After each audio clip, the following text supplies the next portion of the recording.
Oi, povo, estamos de volta com a Escola Bíblica Dominical e hoje eu vou estar apresentando a vocês uma nova professora. Vocês já conhecem alguns professores, porém a Escola Bíblica Dominical tem funcionado numa nova formatação, onde alguns irmãos nossos foram convocados a estar ajudando a Escola Bíblica Dominical. Entre estes, hoje nós temos a Gleica, que vai estar ministrando a aula para vocês, para a gente, para todos que estão aqui. Deus os abençoe e uma boa aula. Oi pessoal, bom dia. Nós vamos começar a lição 6 hoje, que vai falar sobre culpa humana e graça de Deus. Vamos aqui buscar estar conversando, trocando experiência, que isso é sempre muito importante, sempre muito bom. E eu estava até comentando com a Michelle, que quando eu estava estudando a lição, achei interessante que eu não sabia que tinha tantos desdobramentos sobre culpa, assim, tantas coisas que a gente precisa analisar, Então a gente pensa em culpa às vezes só como uma coisa só, se sentir culpado, mas de que forma se sentir culpado? Na Bíblia, quem é que se sentiu de tal forma, A gente estava comentando aqui sobre Davi, inclusive, que a gente vai estar vendo mais pra frente, e é um assunto bem interessante, inclusive, até para esse momento que a gente está vivendo. Eu acho que calhou muito bem, Logo depois aí a depressão, que a gente já viu semana passada, Então a gente vai estar com essa continuidade, Então eu vou estar começando aqui sobre o que é a culpa, a definição de culpa. Então foram identificados vários tipos de culpa que podem ser agrupados em duas categorias fundamentais: a culpa objetiva e a culpa subjetiva. A culpa objetiva é aquela que ocorre quando uma lei é quebrada e o transgressor é culpado, quer ele concorde com isso ou não. Foi o que aconteceu com Davi. A culpa objetiva pode ser dividida em 4 tipos. Aí que a gente vai discorrer aqui agora sobre o que é a culpa objetiva. Mentuza, você pode ler pra gente? Uau! Culpa legal é a violação das leis da sociedade. Avançar um sinal vermelho no trânsito, por exemplo. Então, assim, esse é bem simples de entender, Então, você faz alguma transgressão ali no dia a dia, coisas relacionadas às leis humanas, E só por você já ter feito algo de errado, você pode sentir aquela culpa. Então, assim, o sinal vermelho, como citou aqui, já é uma coisa errada, Então, é uma culpa mais branda, Vamos dizer assim, mas ela existe, Enfim, vamos para as outras. Mentuza, letra B, por favor. Culpa teológica é a desobediência às leis de Deus. De acordo com as Escrituras, todos nós somos pecadores. Romanos 3:23.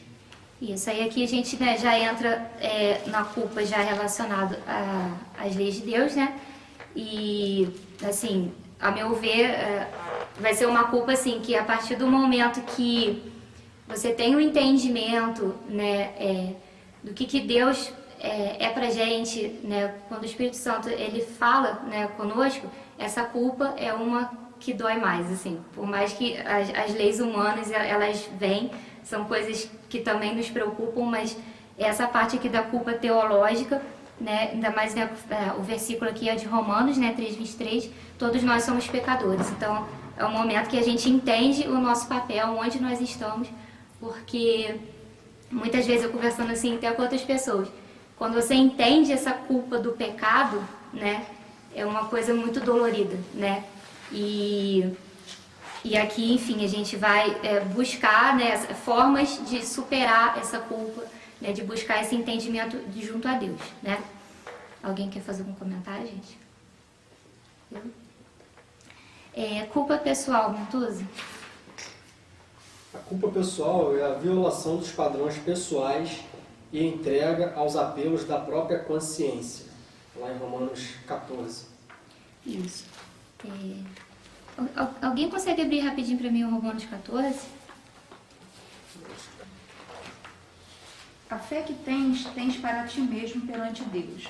Bem-aventurado é aquele que não condena aquilo que aprova, mas aquele que tem dúvidas é condenado se comer, porque não provém de fé, e tudo que não provém de fé é pecado. Culpa pessoal nesse sentido aqui, baseado nesse texto. Tem gente que acredita que pode comer de tudo. Tem gente que acha que tem que se abster de determinados tipos de alimento. Na Assembleia de Deus, por exemplo, onde eu fui criado, muitas pessoas se sentiam culpadas em cortar cabelo. Então ela tinha uma consciência que culpava ela, a mulher usar uma calça comprida, usar maquiagem. É uma culpa pessoal, conforme está dizendo aqui, em que a pessoa se sente culpada, mas não é a Bíblia que está dando uma regra de que ela não pode, mas é a consciência da pessoa pesa. Então isso aqui é um exemplo de culpa pessoal, quando não é uma regra geral, mas a pessoa se sente culpada, né? É uma coisa assim que nós mesmos colocamos pra gente, né? Um limite imposto por nós mesmos, né? Às vezes é uma dor que nem precisava existir, talvez, né? Às vezes é além do que precisava. Esse é o grande problema de não conhecer Bíblia. É um momento religioso que a pessoa assume e ele paga um alto preço por isso, muitas das vezes. É verdade. De acordo, né, com esse exemplo, né, que o Mentuza deu, né? Uma coisa assim que às vezes não precisava. Às vezes a pessoa acha que está indo contra Deus porque está fazendo alguma coisa desse tipo e não tem nada na Bíblia que fala isso. Só um exemplo. Teve um dia que eu encontrei um antigo irmão na padaria e quando ele olhou para eu todo tatuado, ele botou a mão na cabeça assim e falou: "Meu filho, você deixou o mundo te levar." Aí eu fiquei olhando para ele, mas por quê? "Rapaz, você não se guardou, né? Olha só essas tatuagens." Aí eu achei até engraçado na hora, né? Porque assim, eu vi nitidamente que é um irmão muito tradicional. E ele não conhecia nada da minha vida, do que eu estava vivendo naquele momento ali. Não era uma pessoa íntima minha. Eu poderia até estar assim, carregado de pecado, né? Estar no mundo e tal, mas não era por conta da minha aparência. Então, e eu não sentia, hoje, por exemplo, eu olho para as minhas tatuagens, eu não me sinto culpado, porque a minha consciência não me condena. E não tem uma regra específica dizendo que isso é proibido. Mas para muitas pessoas isso é pecado. Então a consciência dela, ela sente a consciência dela pesada quando ela vê o outro. Aí ela acha que o outro tá pecando diante de Deus. Entendeu? Por falta, como disse Machado, de conhecimento bíblico. Porque a verdade ela liberta. Né? Então a liberdade ela tira todo o peso da culpa. Exatamente. Aí depois da culpa pessoal vem a culpa social. Pode ler aí pra gente. É a quebra de uma regra que não está escrita, mas é socialmente aceita como válida. Então, aí o texto aqui, que é 1 Coríntios 10, 23. Todas as coisas são lícitas, mas nem todas convêm. Todas são lícitas, mas nem todas edificam. É um versículo assim, já conhecido, né? Enfim, essa culpa social, né? A gente vai sentir isso no meio das outras pessoas, né? Então, o que você está agindo, fazendo, né? Em sociedade, né? Junto com os outros. E é isso, você saber que você tem o livre-arbítrio de fazer, mas você refletir se você deve ou não, à luz da palavra, à luz da sua fé, à luz, né, do que você crê, do que cada um crê, né? Nós aqui, né, buscamos a palavra, né, de Deus. Então, baseado nisso que nós buscamos não ser a pedra de tropeço para o irmãozinho, né? Alguém quer comentar sobre culpa social? Machado parece que quer falar. Não. Aí depois a gente tem a culpa subjetiva. A gente falou da culpa objetiva, né? São esses 4 pontos. A subjetiva é o sentimento de pesar, remorso, vergonha e autocondenação que frequentemente surge quando fazemos ou pensamos alguma coisa que consideramos errada, ou deixamos de fazer algo que deveríamos ter feito. Foi o que aconteceu com Judas Iscariotes e com Esaú. Aí aqui, né, tem o texto de Mateus 27, de 3 a 5, e Hebreus 12, 16 e 17. Essa culpa subjetiva, eu acho que é a que mais está no nosso dia a dia, assim, né? Tanto com coisas pequenas, né, do dia a dia, quanto com coisas mais sérias, né? Então, por exemplo, ainda eu lembro quando eu li, eu falei, nossa, essa daqui é bem pesada. Então, por exemplo, pesar, remorso, né, vergonha, né, são palavras assim, né, que trazem um peso tão grande para nossa vida E assim, coisas muito simples assim, a gente pode sentir isso, né? E o remorso, quando a gente sente, será que dá pra voltar atrás, pra consertar? Sabe? Então, eu comecei a refletir um pouco em relação a isso. Coisas que consideramos erradas ou deixamos de fazer algo que deveríamos ter feito. Isso aqui, até pra mim, né? A gente sempre fala que quando Deus coloca uma coisa na mão da gente, Ele trabalha na gente primeiro, né? Então, assim, você ter um sentimento ruim por algo que você deixou de fazer, na minha opinião, é uma das piores coisas que a gente pode sentir, porque você não sabe nem o resultado, nem se você tivesse feito, mesmo que tivesse dado errado, né, você não sabe, porque você não fez, né? Então, acho que é duas vezes, acho que é o resultado e mais essa culpa muito grande que fica, né, dentro da gente, né? E essa daqui vem atrelada da preguiça, né? A você não ter muito compromisso com certas coisas, né? E é uma coisa que a gente tem que prestar atenção, porque se a gente não focar, acontece diariamente, assim, né? Isso não pode, não dá. Às vezes, são coisas muito simples que não faz, que fica a consciência pesada. Há poucos dias passados eu estava indo para a olaria, e quando nós passamos perto do Cauca ali, começou a chover, e uma mãe com 2 crianças. Eu pensei em parar, mas não parei, e eu estou até hoje com a consciência pesada, porque eu podia dar uma carona. Uma mãe com 2 crianças andando a pé ali. Uma coisa tão simples, né? Simples, pois é. Então o crente tem que estar preparado para sempre estar ajudando o próximo, né? A Bíblia diz que o amor ao próximo é muito importante. Então você tem que estar sempre pronto para ajudar o próximo, não deixar de fazer para não se arrepender depois. É verdade. Você vê uma coisa tão do cotidiano, né? Aí dá aquele sentimento, aí agora, como é que você vai resolver? Ficou com o sentimento. Agora, me diz uma coisa, você conhecia essa mãe e as crianças? Não conhecia. Mas aí é o outro lado também. Como é que eu vou, na atual conjuntura, oferecer carona para quem eu não conheço? Imagina, por exemplo, eu estou passando na rua, vejo uma mãe com 2 crianças e ofereço carona. Aí levo até a porta da casa dessa pessoa. Aí chego lá, está um marido ciumento esperando. Rapaz, isso vai me criar um problema muito grave. Então, eu acho que tem o outro lado da moeda. Estou dizendo isso até para tirar a sua culpa. Então, fica com o seu coração em paz. Está começando a chover, pastor. Forte, né? Sim, mas o cara ciumento não vai querer saber se está chovendo ou não, cara. Nós tivemos uma situação no início da igreja. Uma nova convertida começou a vir para a igreja e o marido dela cismou que ela estava com algum negócio com o pastor. Nem era eu o pastor, era o pastor Arcélio. E ele contou depois que se converteu, que ele foi para a porta da igreja e na hora da oração ele ficou na porta, lá de braços cruzados, esperando. Pensando o seguinte, se esse pastor, na hora da oração, encostar a mão na minha mulher, eu já parto para cima dele agora.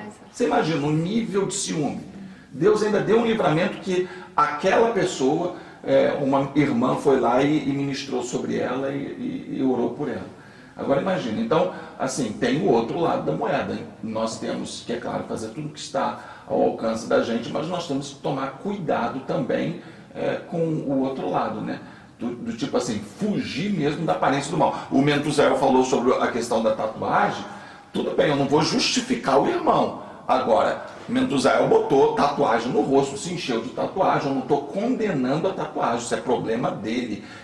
Enfim, não tenho nenhuma objeção a isso, mas ao fazer tatuagem dessa forma, devia estar preparado para enfrentar esse tipo de situação. Não tem jeito. Então, assim, tudo que a gente faz acaba trazendo determinadas consequências. Não tem jeito. Tudo tem um outro lado, né? Não tinha parado pra pensar dessa forma, Machado, fica em paz. Deus já te perdoou. Eu acho que Deus pode ter te dado por um livramento. Não tem problema. Ai, gente. Eu tava lendo aqui, continuando aqui na revista. Deus pode usar qualquer um dos tipos de culpa ou vários deles conjugados para nos levar ao arrependimento e às mudanças necessárias. Porque a bondade de Deus é que leva você ao arrependimento.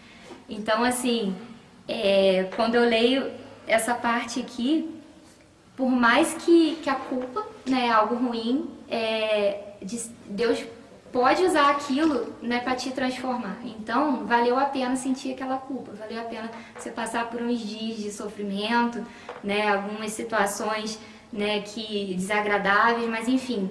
A partir do momento do conhecimento da palavra, dessa entrega a Deus, Deus pode reverter isso tudo, né? E, enfim, você vai testemunhar depois, vai ajudar alguém, né? Sempre tem esse lado.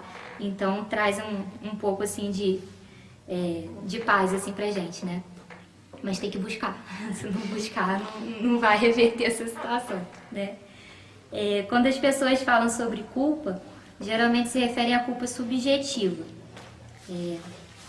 que foi a anterior essa que a gente estava falando agora. Mas a Bíblia não usa a palavra culpa nesse sentido. As 3 palavras gregas traduzidas como culpa ou culpado referem-se à culpa teológica. Nesse caso, parece haver pouca diferença entre culpa e pecado. Quando eu cheguei nessa parte, achei muito interessante. Então, assim, como que relaciona o pecado que a gente ouve o tempo todo falar, que a gente analisa na Bíblia, né, os pecados e busca entender os que a gente tem, né, e essa culpa que a gente sente nada mais é do que o pecado que está em nós, né? Então, são palavras diferentes, mas que o significado se encontram, né? E aí acho que fica até mais simples entender a culpa como pecado, porque aí na Bíblia você encontra as soluções para os pecados. Eu acho que fica mais simples de você buscar, de você entender, de você procurar, né, com Deus como resolver, né? E eu não tinha pensado sobre isso antes de ler a lição, achei bem interessante. Então, continuando. Conceitos de tristeza e perdão divino. Aí aqui a gente está falando da lição culpa, né, e graça de Deus. Então a gente já vai começar a falar um pouco sobre o lado de Deus, né, nessa história toda. Por enquanto a gente está falando mais dos nossos erros, né? Será que é possível ajudar as pessoas a lidar com seu pecado ou culpa objetiva sem gerar sentimentos de culpa perniciosos? Para responder essa pergunta, vamos examinar os conceitos de tristeza construtiva e destrutiva e de perdão divino. Aí aqui a gente vai poder entender um pouco mais sobre a tristeza. Então, essa culpa gera tristeza e agora, né, o que a gente tem para falar sobre a tristeza, o que ela gera dentro da gente. Michele, pode ler? Só ler. Tristeza construtiva e tristeza destrutiva. No texto de 2 Coríntios 7, 8 a 10, Paulo faz uma distinção entre tristeza segundo o mundo, tristeza destrutiva, que aparece equivalente à culpa subjetiva, e que por isso só leva à destruição, e a tristeza segundo Deus, tristeza construtiva, que equivale à culpa objetiva e que resulta em arrependimento e restauração. Que foi o que a gente citou anteriormente. Aí agora a gente vai estar discorrendo sobre esses assuntos aqui. Perdão divino, você lê para mim? Este é um dos principais temas da Bíblia. Embora algumas passagens o mencionem sem discutir o arrependimento, outras sugerem que pelo menos 2 condições precisam ser satisfeitas para que Deus perdoe. O arrependimento, que encontramos em Atos, capítulo 3, 19 a 20, 2 Timóteo, capítulo 2, 24 a 25, e a disposição do pecador para perdoar, que encontramos em Mateus, capítulo 6, dos versos 14 e 15, e 18, 21 a 22. Aí aqui aparecem algumas coisas interessantes, por exemplo, o arrependimento. Primeiro vem a culpa, aí vem a tristeza, né? E em Deus a gente precisa se arrepender. Sem esse arrependimento não há transformação, né? Então, você vê a ordem certa aqui de como que a gente pode chegar nesse estado de deixar Deus tratar, né? Então, o arrependimento, ele faz parte dessa etapa, né? De você vencer essa situação da culpa, do pecado, né, para que você possa ser transformado, de perdoar, né? Então, assim, a gente precisa perdoar para ser perdoado, né? Então, falar de perdão não é uma coisa simples, né? Uma coisa assim, a gente, né, falando aqui e tal, não, é um processo na vida da gente, né? Dependendo do nível, né, de situação que você passou, né, que eu passo, enfim, é um processo em Deus mesmo, porque tem coisas que para perdoar é só em Deus. Mas, assim, a consequência do perdão é algo, né, assim, sobrenatural de Deus mesmo, né? Vai sarar todas essas feridas que a gente tem, emocionais, né? E, enfim. Alguém quer fazer algum comentário? Essa tristeza aqui que você falou, que nós falamos aqui, eu até anotei aqui, a tristeza pelo pecado que faz o homem fugir do pecado. Essa tristeza que não é remorso, que é tristeza, que ela vai gerar o arrependimento e vai fazer com que eu aprenda a cumprir princípios bíblicos. e com essas situações aprender a viver da forma que agrada a Deus. Você falou agora, me lembrou do que eu queria falar, né, refletindo, eu lembrando assim de quando eu me converti, e assim, a gente, né, depois se converte, precisa de um tempinho para você entender algumas coisas, né, e eu lembro que essa culpa que eu senti uma culpa que doía muito, que eu pensava assim, por que eu não encontrei Deus antes?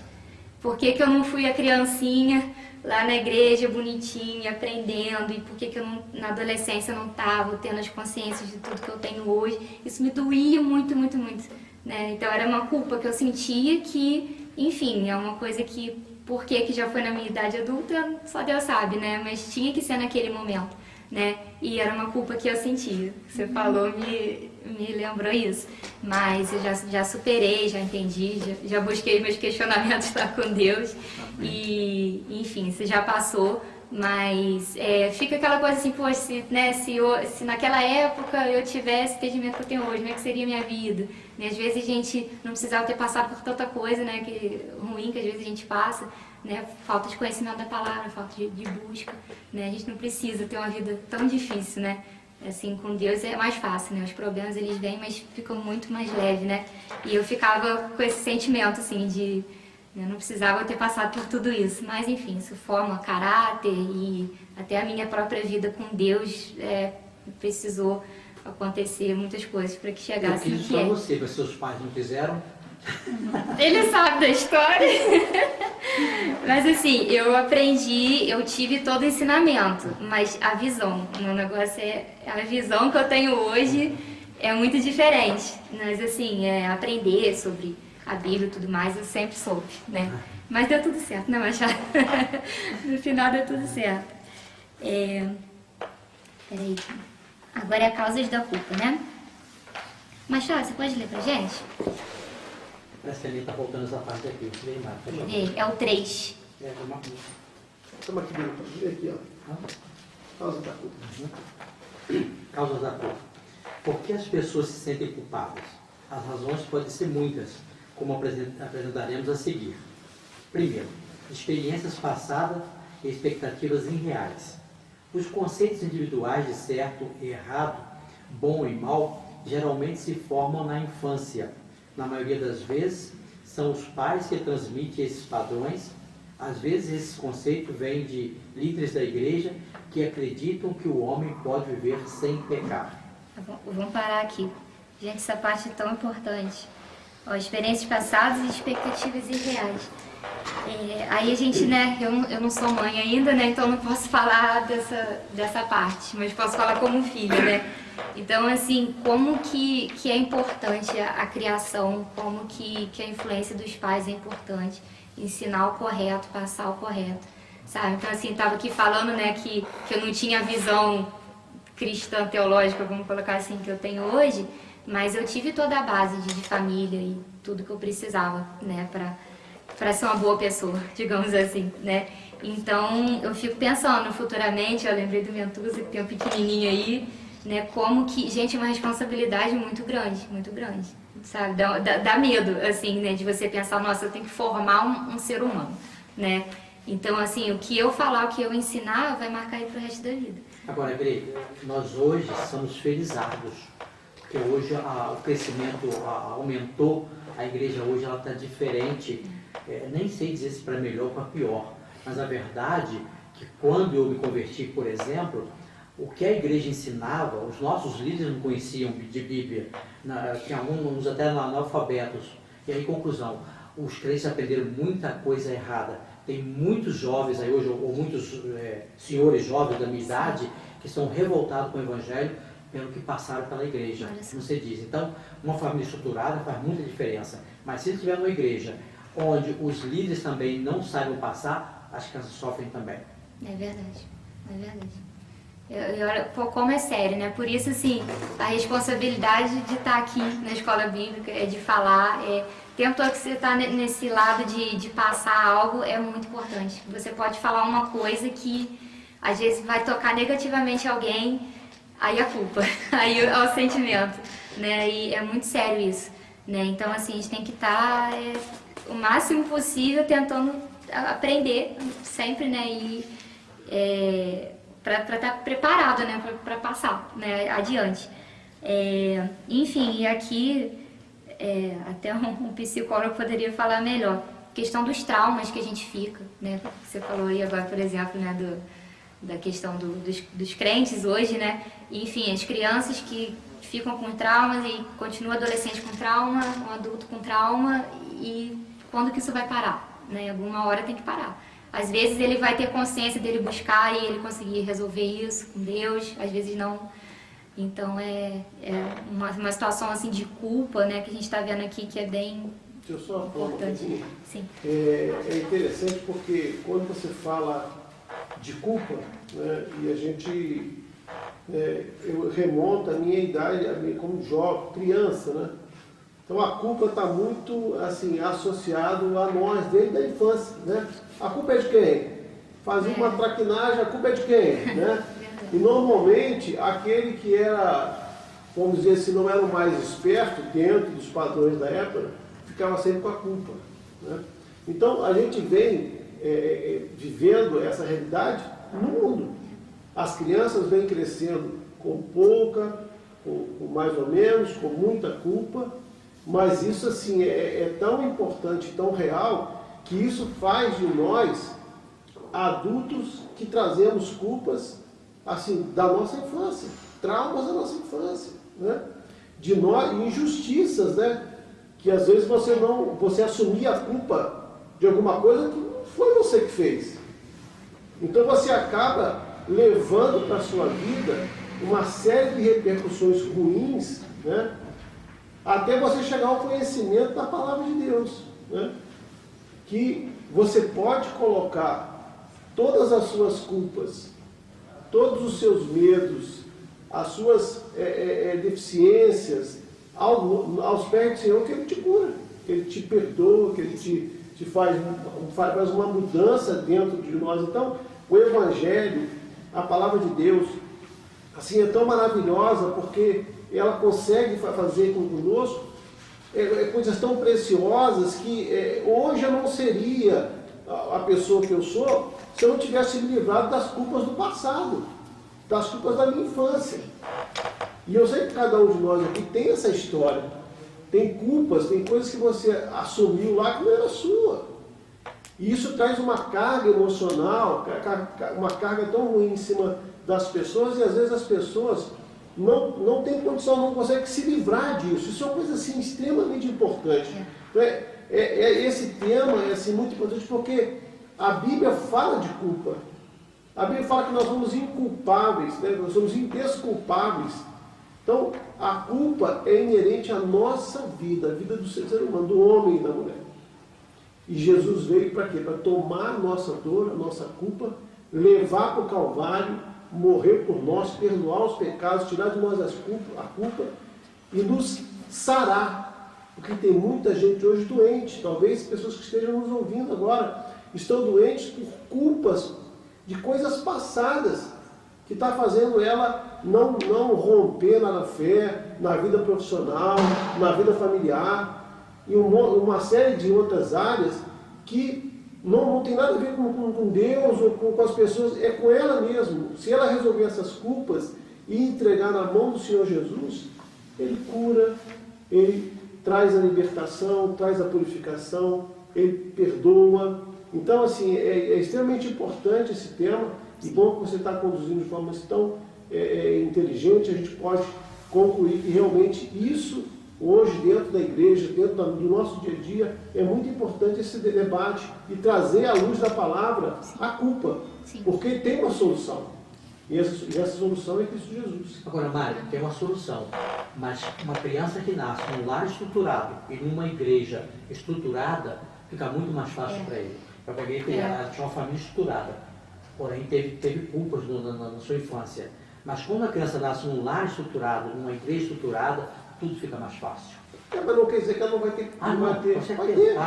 De outros níveis, mas vai ter. Você não pode dizer que uma pessoa que foi criada dentro do Evangelho, ela vai ter as culpas e coisas, porque tem coisas que ela não conta nem para pai para a mãe.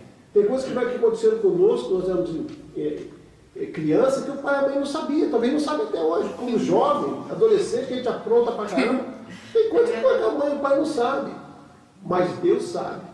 E Ele está interessado em nos perdoar e tirar essa culpa, porque essa culpa hoje pode estar te atrapalhando na sua vida. E o interesse nosso de Deus, ao levar essa mensagem de culpa, é retirar uma dor, uma culpa que você está levando há tantos anos, que não é tua. Jesus já morreu na cruz, levou a sua culpa, a sua dor.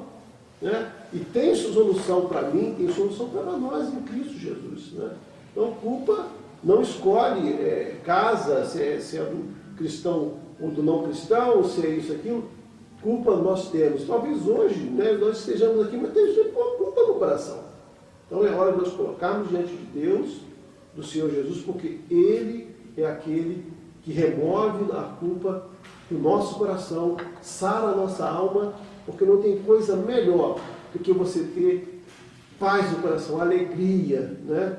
De você não ter culpa, de você não ter mais essa dor que te é paralisante, a pessoa fica paralisada. A vida não prossegue, né? Te impede de caminhar, de continuar. E às vezes atrapalha a própria vida com Deus, o relacionamento com Deus demais. Né? Então, quanto você não resolve aquilo, fica te consumindo, né? Enfim, alguma hora tem que resolver. Mas é isso aí, perfeito. Então, continuando. A melhor reação diante de padrões inatingíveis é a adoção de outros mais realistas. É claro que Deus espera que estejamos sempre nos esforçando para atingir o alvo da maturidade cristã. Ele desaprova o pecado e a desobediência, mas enviou o seu Filho para que pudéssemos receber perdão e desfrutar de uma vida abundante e livre de pecados e culpas. Foi o que você acabou de falar, né? E essa questão aqui que falou Deus espera que estejamos sempre nos esforçando para atingir o alvo e a maturidade cristã. Isso é algo tão importante porque às vezes a gente passa o tempo e fica vindo no culto e tal, o culto é bom, né, gosto, vou lá. E às vezes você não busca mais profundamente e a gente nunca amadurece, né, é o leitinho lá, né, que a Bíblia fala, e você é sempre o neném espiritual, sabe? Então isso assim, né, como falou aqui, Deus quer que nós sejamos mais maduros, Deus quer isso.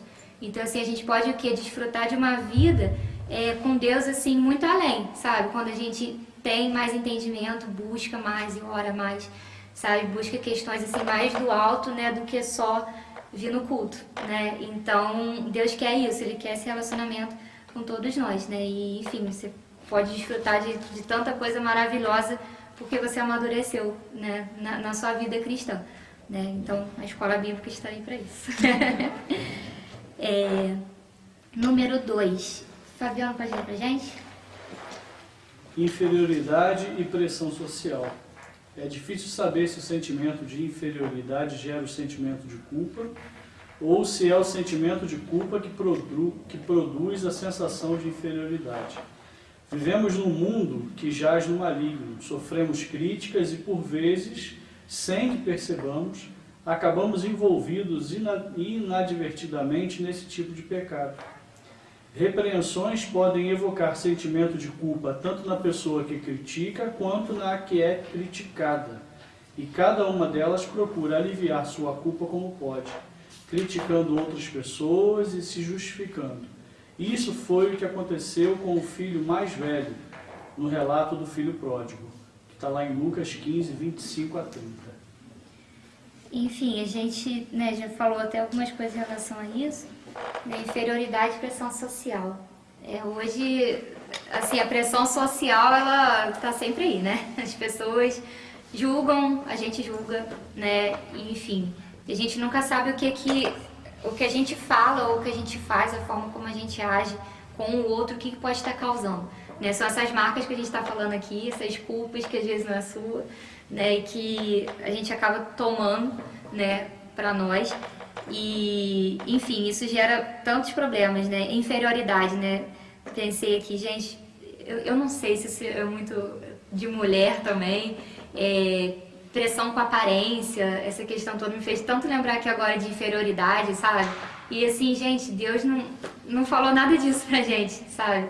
Deus nos olha, né, com tanto amor e nós somos a coroa da criação e, enfim, a gente ficar se humilhando, se sentindo inferior, sabe? Então, quando a gente olha para Deus, pensa o que Deus fez por nós e o quanto que nós somos queridos, assim, né, por Ele, né, de toda a criação, eu acho que isso tudo aqui cai por terra, né? Agora, Grey, eu não sei se eu não entendi a parte que a pessoa que explicava, Sim. explicou, falar que inferioridade leva a culpa, ou culpa da inferioridade, eu não sei, porque até os meus 22 anos eu me achava inferior. Né? E nunca tive culpa por isso. Eu achava inferior porque eu era pobre, eu era analfabeto, eu era por aí afora. Então, conclusão. Mas eu não tinha culpa por isso, não. Eu só me achava que eu era melhor do que os outros. Achava que eu nasci para ver pobre, que é aquela coisa toda. E não era culpa, não, era complexo de inferioridade mesmo. Sentimento de inferioridade. Quando eu aceitei Jesus, que Ele me libertou disso, acabou, e nunca tive culpa, nunca culpei ninguém por isso, não. Às vezes pode ser que esteja relacionado ou não necessariamente a culpa está ligada à inferioridade e a inferioridade à culpa. Às vezes a pessoa pode se sentir culpada, sei lá, né, que você falou aí, de analfabeto, né, que você falou. Sim. A culpa é minha. Será que a culpa é minha? Será que é culpa da situação que eu vivi, né? Enfim. Então, às vezes pode estar relacionado ou não. Às vezes te gerou inferioridade ou às vezes não sei. E acontece também, pensa assim. A minha percepção nessa inferioridade e pressão social se dá também pelo seguinte: às vezes você tem pessoas que foram muito traumatizadas quando criança, como adolescente, você falou de 22 anos, mas às vezes tem profissionais que ele traz culpas lá do passado e hoje ele já é um profissional, trabalha numa grande empresa, mas aquilo não foi resolvido. Aí ele persegue as pessoas com aquela culpa que ele traz lá de trás. E isso acontece, né? De um profissional, chefe inclusive de pessoas, às vezes tem algum tipo de pressão, Trauma do passado, de jogar em cima de mim, dos funcionários, das pessoas que estão subordinadas a ele. Então, assim, eu vejo mais ou menos por aí, porque isso acontece. Acontece. A pessoa cobrar demais de uma pessoa por aquilo que ele sofreu. Ele se vê naquela pessoa. Lá no passado, quando ele era criança, ele era subjugado, ele era... as pessoas chateavam ele, as pessoas ficavam em cima dele, e ele traz isso e pega um para Cristo, um bode expiatório dentro do seu relacionamento. Então, essa culpa tem que ser retirada, essa pessoa é infeliz, e torna a vida das pessoas infelizes. Quando as pessoas são infelizes, por quê? Não é porque ele é infeliz, você não é infeliz dentro do carro, né? Por problemas que você tem de culpa. Eu não sei se depois até o pastor Sérgio pode também falar alguma coisa nesse sentido, mas é a minha percepção. Não sei se seria interessante a gente falar, né? Eu não sei como é exatamente que funciona isso. Eu sei que existem pessoas que são mais práticas do que outras. Machado, por exemplo, a gente que lida com ele, a gente sabe que ele é um camarada bem prático. Não tem por que ter culpa, não tem, e segue a vida. Outras pessoas, elas têm, eu não sei se isso tem alguma coisa a ver com a própria alma, com o temperamento, eu não sei, mas existem pessoas que têm maior dificuldade mesmo de liberar perdão, de se ver livre de culpa, de recomeçar, de tocar para frente, está sempre remoendo aquelas coisas do passado, enfim. Aí eu não sei, às vezes eu penso que isso daí é uma questão de decisão, eu particularmente. Penso que tem muita gente que não tem coragem, não tem determinação para chegar e decidir, não vou ser assim, Jesus me transformou, me libertou, eu terei uma nova vida, um novo estilo de vida. Tem alguns que têm uma facilidade maior de tomar essa decisão, outros não. Mas o que motiva isso, eu não sei. É isso. Queria só fazer um comentário. Eu estava, a hora que começou aqui, inferioridade e pressão social, eu lembrei de um fato. Antigamente, quando estou falando da minha pré-adolescência para adolescência, Então, quando eu estudei no colégio Anchieta, colégio de padre, então lá, muitas coisas, quando se falava, você é católico? Não. Eu sou crente. Jesus, olha, o negócio era complicado, porque você era discriminado, vamos dizer assim. Então, muitas vezes, isso era uma pressão tão grande em cima da gente, e muitas atividades que se tinha naquela época, que eles marcavam para domingo de manhã, marcavam às vezes para um sábado à tarde, sábado à noite, mas o que me chamava muita atenção, me fez lembrar que agora é o domingo de manhã, que a gente tinha um compromisso na igreja, através da escola bíblica, e aí durante muito tempo eu falei, não, esse aqui não adianta nem chamar, que ele é crente, ele tem que ir para a igreja.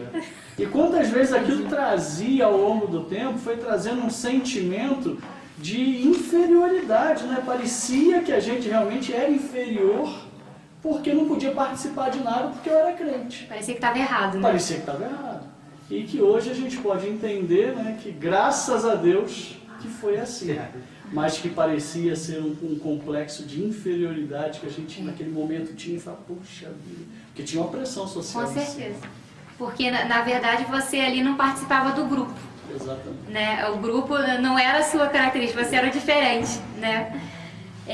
Ai, gente, esse assunto dá pra falar tanto. Senão acho que vai ficar aqui até amanhã, porque são muitas situações, ainda mais nesse período aí que o Fabiano falou, cara. Pré-adolescência, adolescência, onde explode essas questões aí, e às vezes são problemas que você carrega na vida adulta, né? Que você ainda não resolveu lá, porque o amiguinho lá tava te culpando daquilo que você não era, né? Mas alguém quer falar mais alguma experiência? Senão a gente não sai daqui hoje. Então, agora aqui, mau desenvolvimento da consciência. Muitas pessoas aprenderam a pensar de maneira rígida sobre o certo e o errado. Estão convencidas de suas próprias imperfeições e incompetências. Têm medo de fracassar ou ser castigadas e não conhecem direito o perfeito perdão de Deus. Sendo assim, embora estejam na nova aliança, em que as leis foram escritas no coração, vivem como se estivessem na antiga aliança, em que as leis foram escritas em pedra. Essa questão aqui me fez lembrar do certo e errado. Eu sou um pouco assim também. Que é certo, que é errado. Não tem muito meio termo, não. Ou você faz o certo, ou faz o errado. Eu posso comentar essa parte aí. Muitas pessoas aprenderam a pensar de maneira rígida sobre o certo e errado. Por exemplo, eu venho de uma criação onde é certo você pagar as suas contas sempre antecipado. Eu venho de uma criação com meu pai, ele nunca gostou de dever ninguém.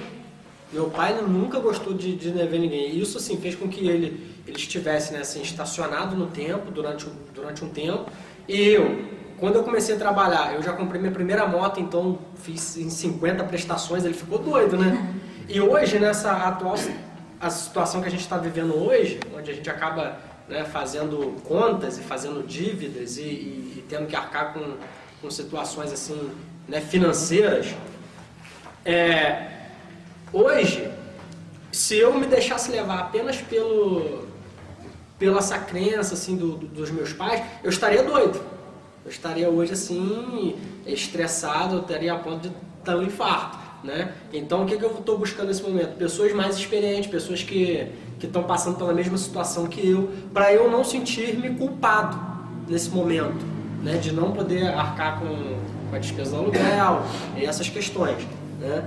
Porque eu aprendi de maneira muito rígida isso, que é certo você pagar suas contas sempre em dia, entendeu? E às vezes não conseguir fazer isso faz com que a gente tenha um sentimento de culpa. Para que eu fui tentar isso, né? Para que eu fui ousar, né? Mas graças a Deus eu tô me livrando disso aí. Você tem que vir fazer o crawl todas as terças-feiras com a gente, aprender os princípios de Deus sobre as finanças, aprender a se organizar financeiramente.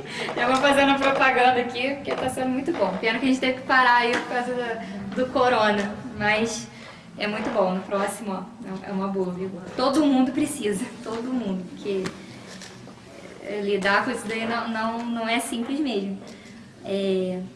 Enfim, gente, vamos prosseguir. Influências sobrenaturais.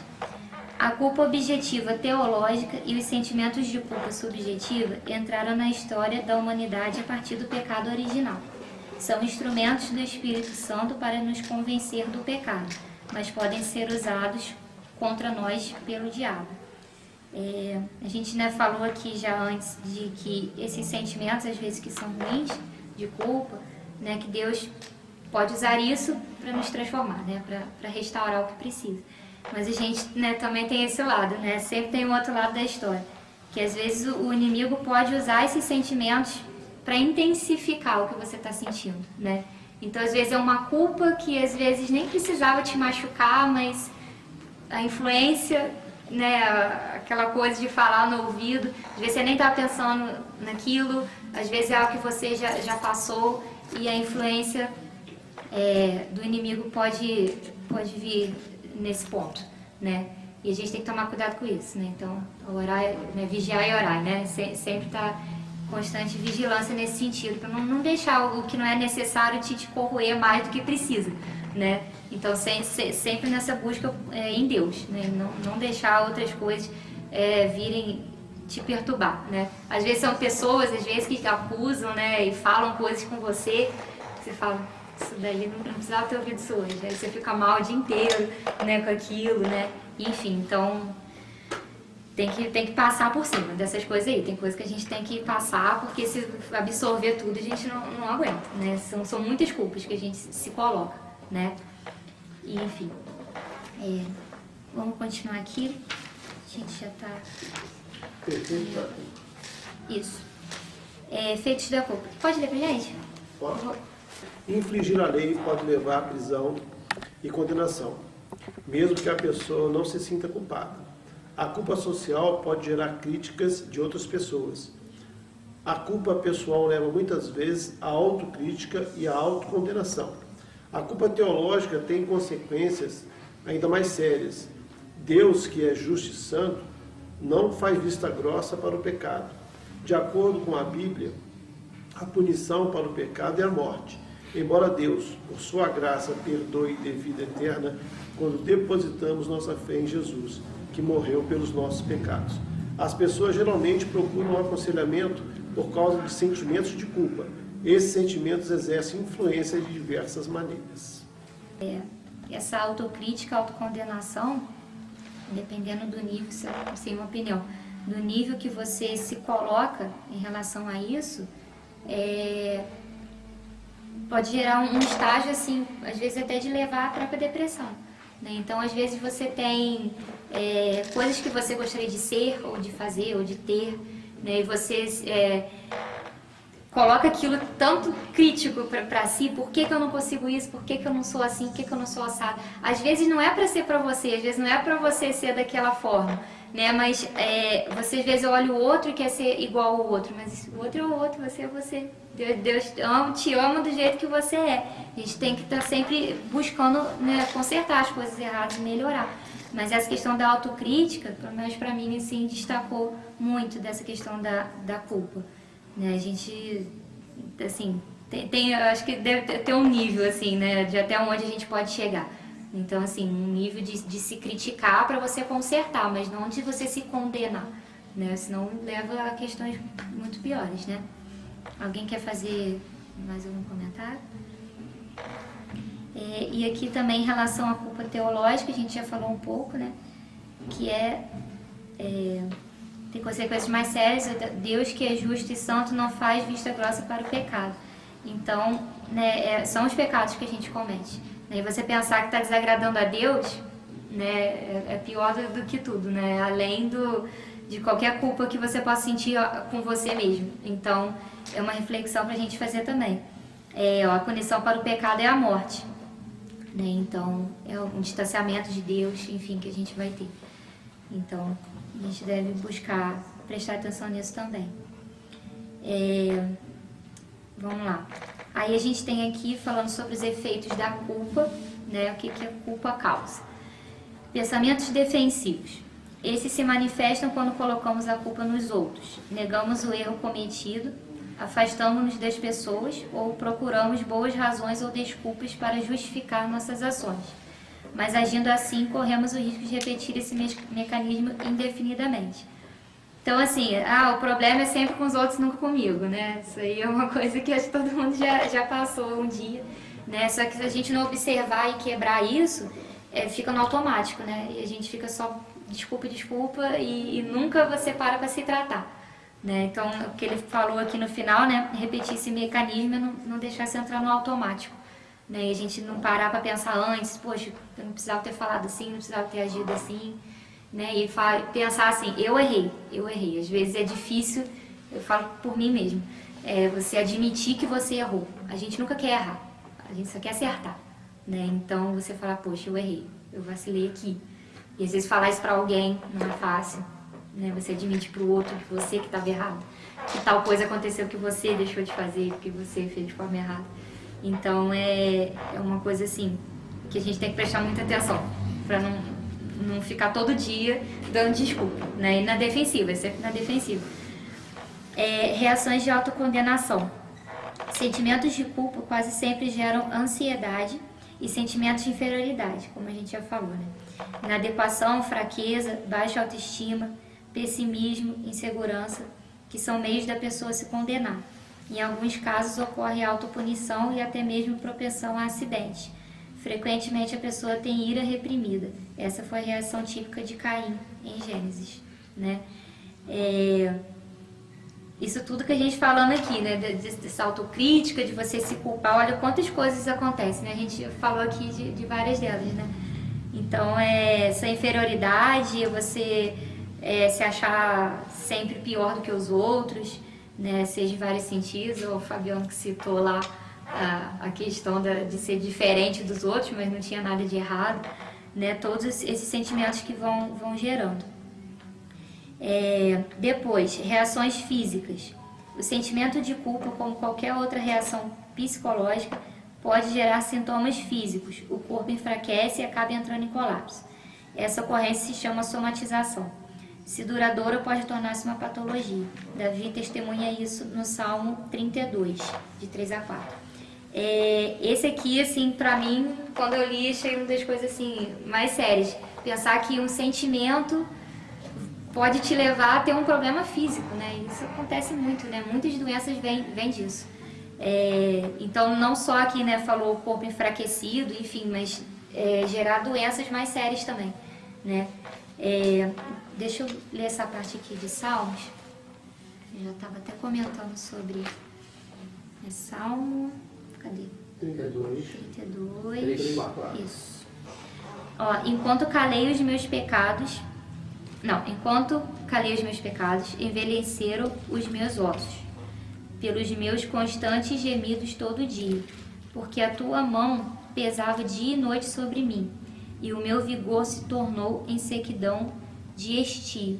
Alguém tem alguma outra versão? Que tem uma versão aí que é mais clara do que essa.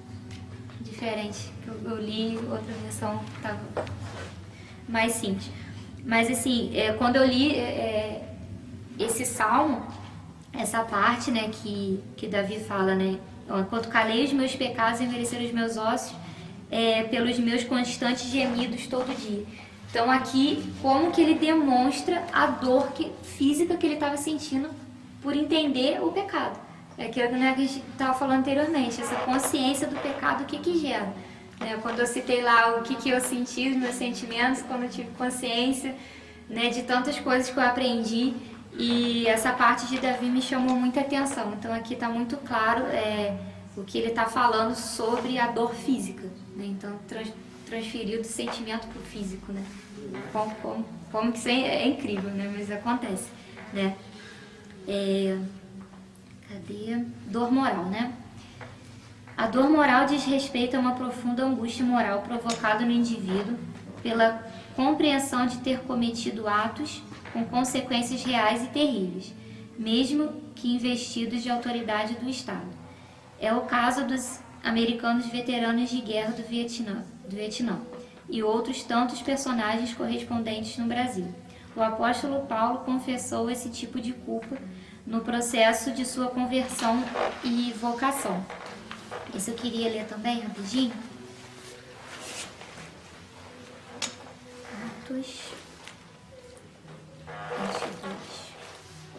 19 e 20.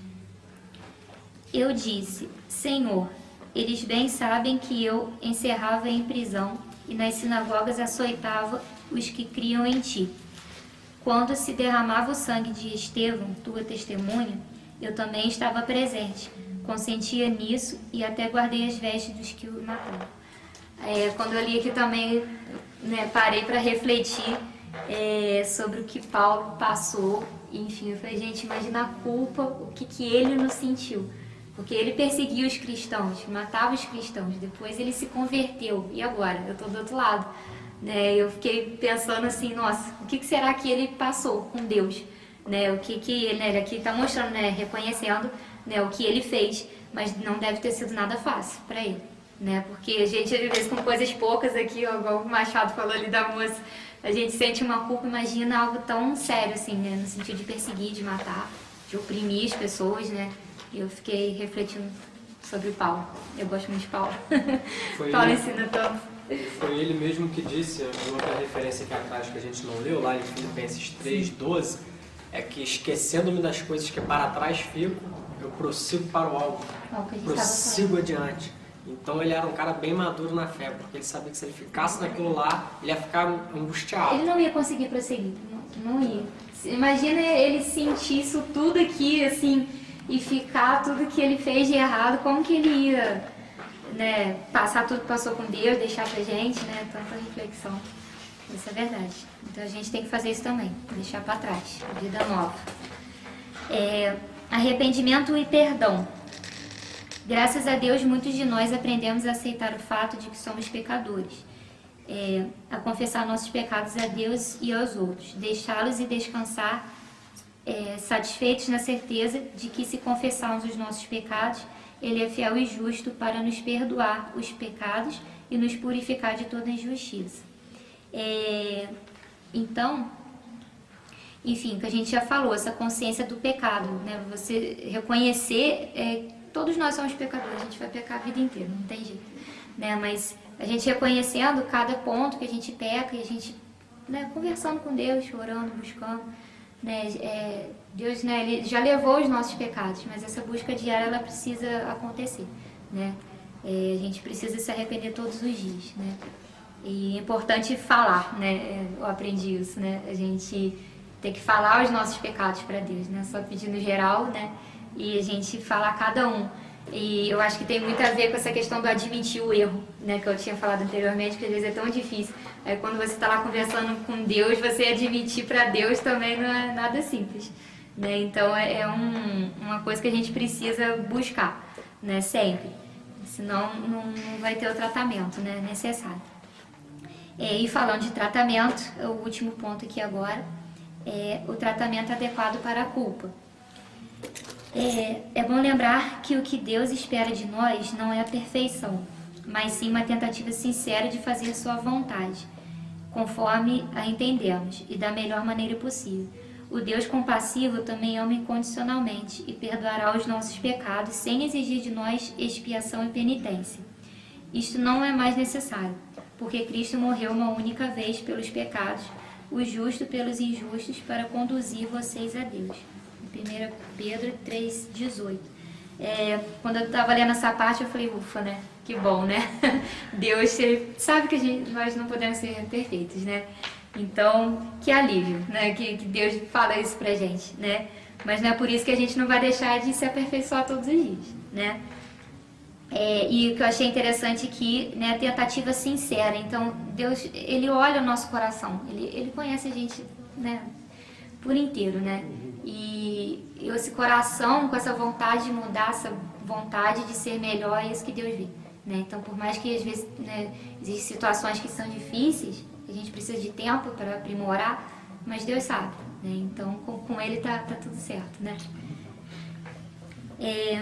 O que foi explanado até aqui é teologia básica.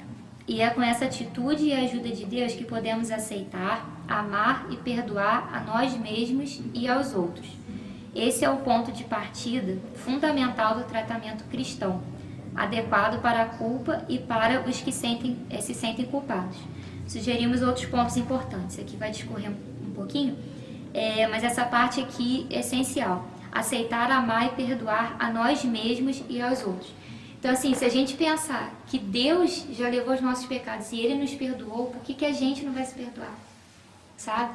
Então, assim, o tempo, né, que nós não conhecemos Deus, o tempo da ignorância, Deus não considera. Deus não vai te trazer um peso, né, sobre aquele tempo que você não conhecia. E depois que a gente conhece a Deus também, é um tempo de evolução também. A gente às vezes ainda erra com algumas coisas e é uma busca, né, a vida inteira, né? Eu estava até comentando com o Renan que a gente estava fazendo a lição e eu vejo essa questão da busca, assim, pessoal.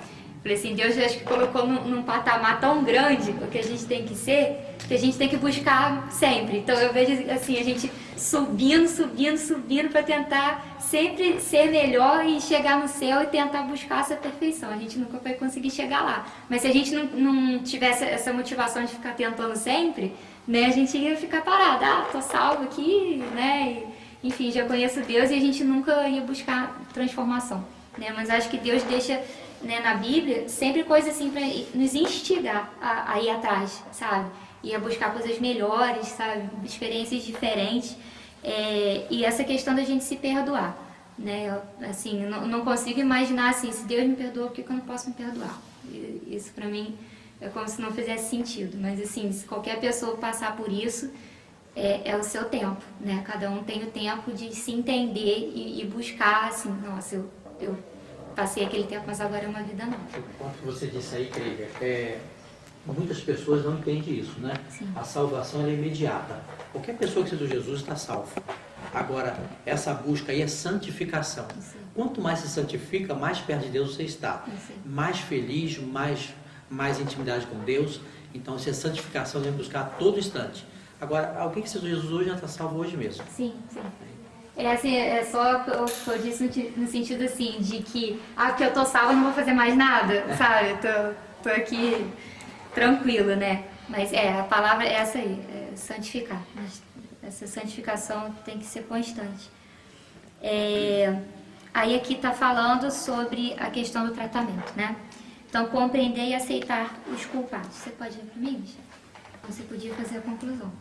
Compreender e aceitar os culpados, aqui é o tratamento adequado para a culpa. Isso. Então, compreender e aceitar os culpados, ajudar os pais a transmitir bons valores, ajudar as pessoas a encontrar bons valores, ajudar os membros da igreja a compreender bons valores. E a conclusão aqui diz assim: nem todos os sentimentos de culpa são ruins. Algumas vezes eles nos levam a confessar o pecado e agir de modo mais construtivo.